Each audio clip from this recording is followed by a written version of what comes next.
اللہ صلی اللہ علیہ وسلم کسی کام کا حکم دیتے تو وہ ایسا ہی کام ہوتا جس کے کرنے کی لوگوں میں طاقت ہوتی۔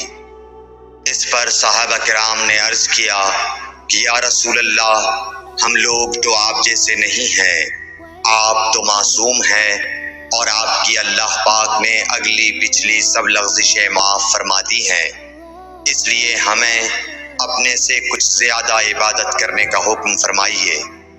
یہ سن کر آپ ناراض ہوئے، حتیٰ کہ خفگی آپ کے چہرہ مبارک سے ظاہر ہونے لگی۔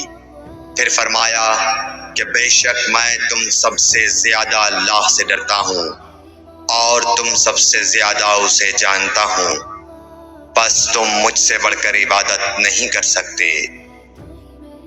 صحیح بخاری حدیث نمبر 20۔